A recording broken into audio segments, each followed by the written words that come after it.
position possible. As a stay-at-home mom, I made it my life's mission to ensure our children are loved, nurtured, and supported every step of the way. In wake of this tragic incident, our family has been under attack. Whatever you think what happened between Karmelo and the Metcalf boys, my 3 younger children, my husband, and I didn't do anything to deserve to be threatened, harassed, and lied about. The lies and false accusations that have been said about us, especially over the past week, has been overwhelming.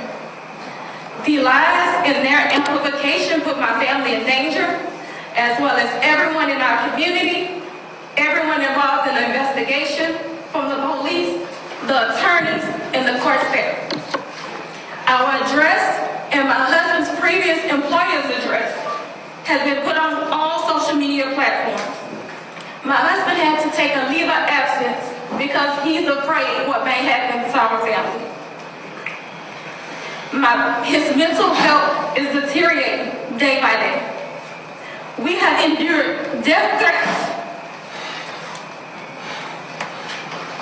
My 13-year-old daughter is afraid to sleep in her own bedroom because she's fearful of what may happen to her. And let me be clear, the claims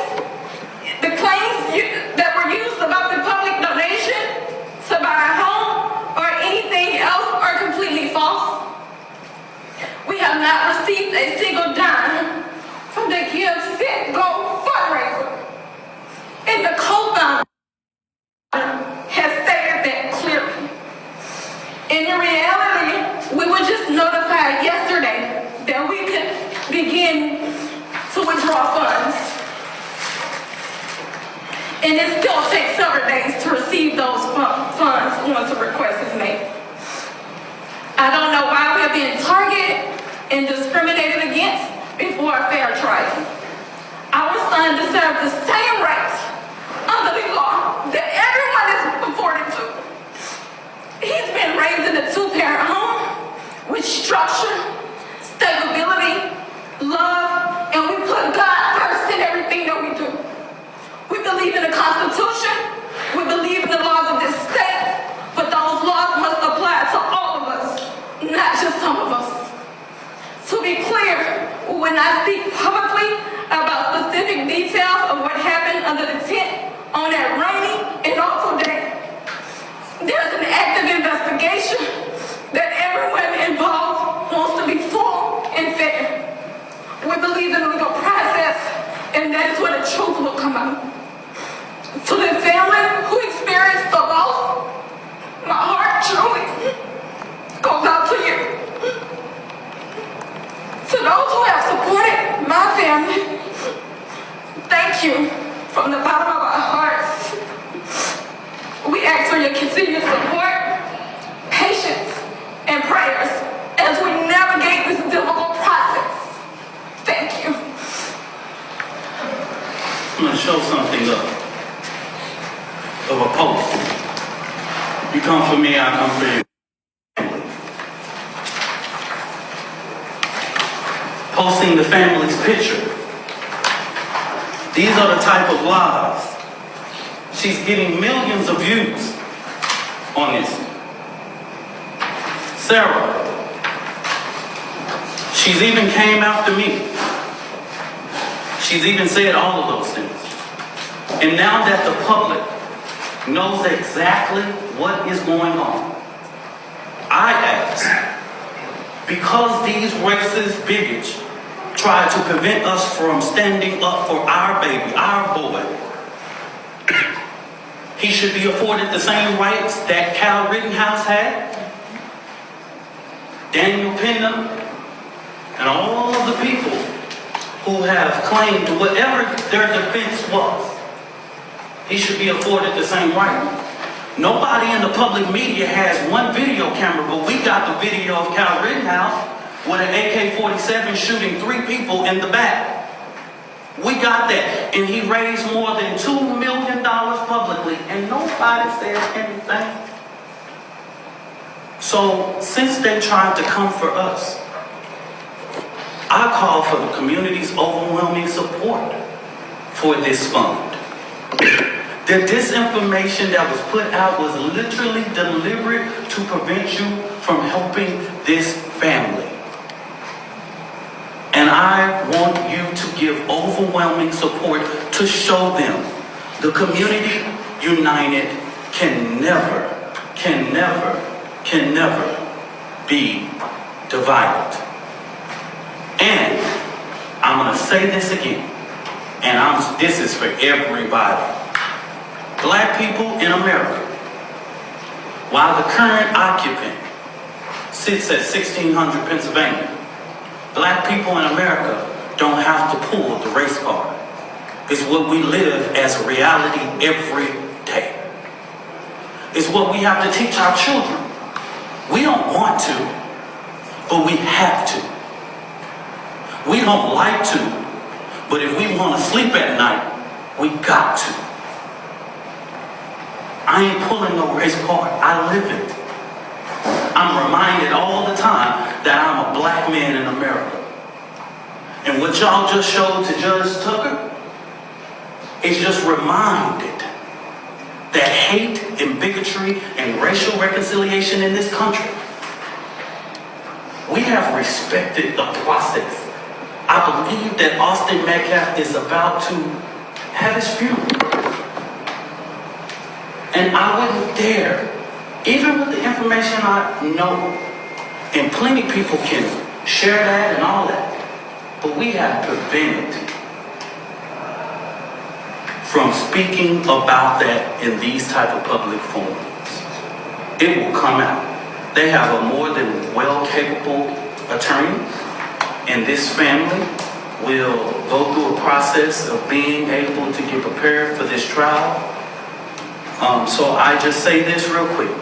This is our final time speaking to public and holding a press conference regarding this particular case.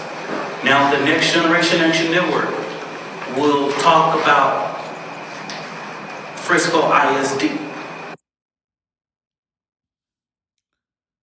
Okay, ladies and gentlemen, before I start this video, I'd like to thank TikTok Tracy Starr for posting this press conference, an important press conference that talks about the Karmelo Anthony.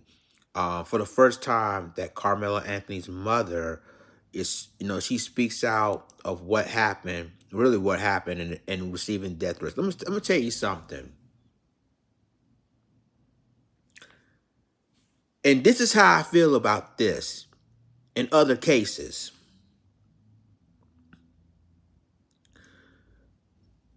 Picture, and I'm going to be real with you guys. When I was on Facebook, I seen the comments.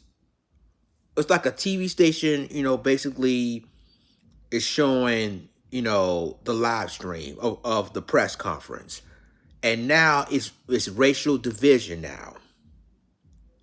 As you know, blacks in supporting Karmelo Anthony, and whites are supporting, the other side. But you know what's so sad though? Is that when George Zimmerman got his GoFundMe account after deleted Trayvon Martin, nobody says nothing. And he was released on bond. Nobody says anything. When Daniel Penny, who deleted Jordan Neely, choked him to deletion, received his GoFundMe, nobody says anything, right? He's got $3.3 million on his GoFundMe account, and he was free. He was free like a George Zimmerman. And then you got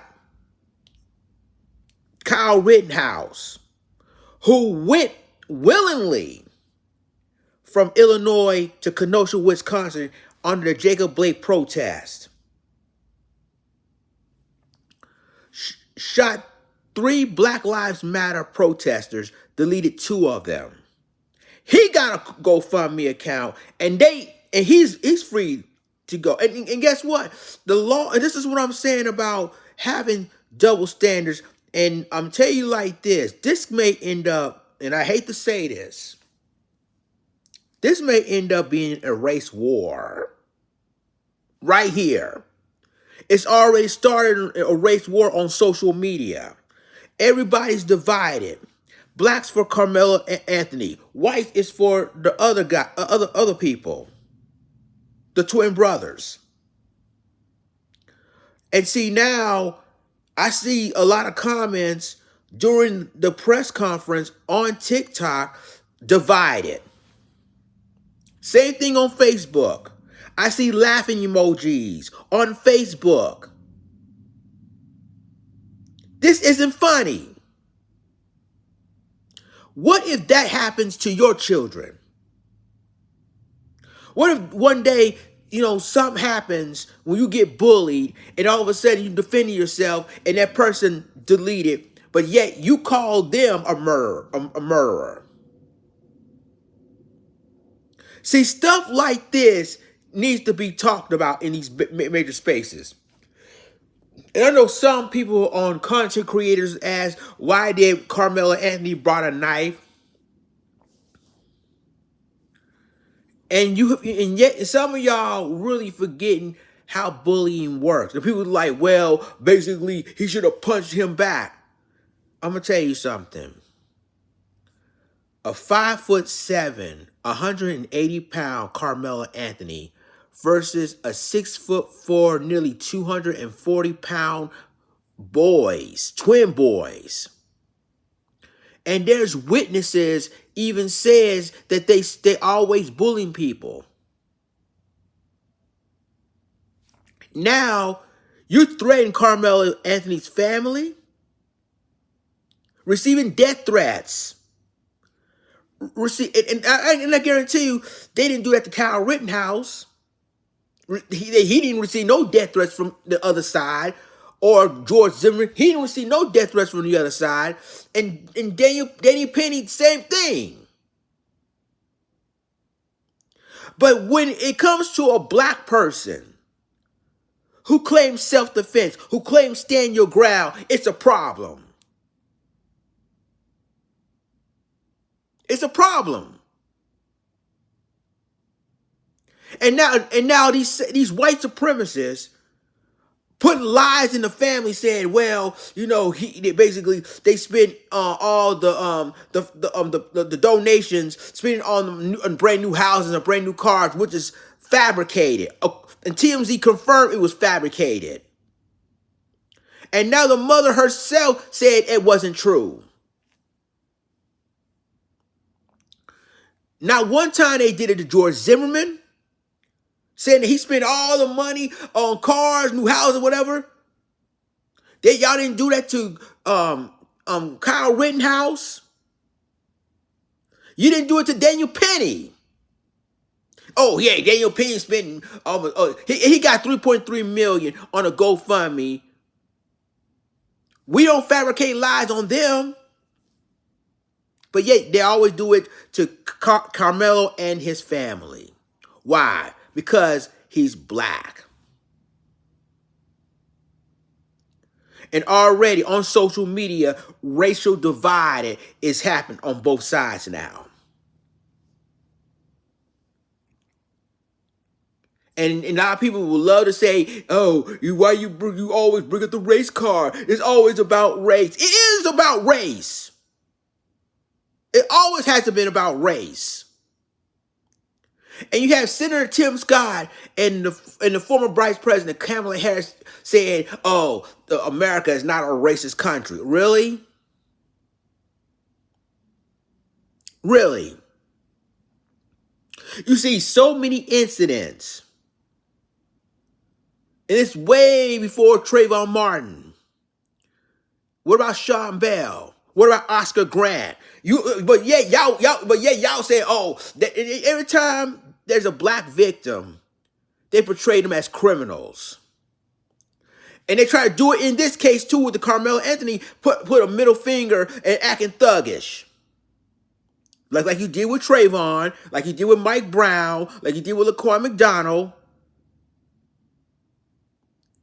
You portray black victims as thugs, as criminals. But not one time y'all don't do no research on George Zimmerman's background. Y'all don't do any background check on Daniel Penny. Or what about Kyle Rittenhouse? Before all of that, what did Kyle Rittenhouse do before he went to Kenosha, Wisconsin at the Jacob Blake protest? And instead he picked on two. He said he basically abusing a white woman, punching a white woman till two black guys defended her. But I digress. See, this is mainly the reason why people around the world is watching this case. And what hurts me is that mother. Carmelo's father had to take weeks of absence because of the death threats he received. And he said his mental state is deteriorating. You heard what she said. But I'm going to tell you straight up, race war on social media is for real, y'all. When you're receiving death threats from a person who's supposed to defend himself, you receive, and this is what I'm saying, this is totally not unnecessary. And we try to support the same criminal justice system that got I got George Zimmerman off, Daniel Penny off, Kyle Rittenhouse off. And don't forget Darren Wilson, ex-cop in Ferguson. He got a GoFundMe too. But nobody says anything about that. It makes me so angry because now that it's division on X, on Facebook, on Instagram, and on TikTok. So, stand your ground. And believe me, there's stand your ground laws in Florida. We already know that. Texas, Tennessee, Arkansas, Georgia. All the southern states has a stand your ground law. And no matter if you're black, white, Hispanic, Asian, you have every right to stand their ground.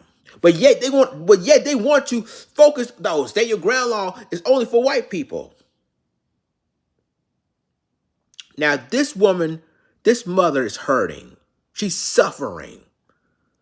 And you heard that Carmelo's youngest sister can't even sleep in her room because of the death threats the family's receiving.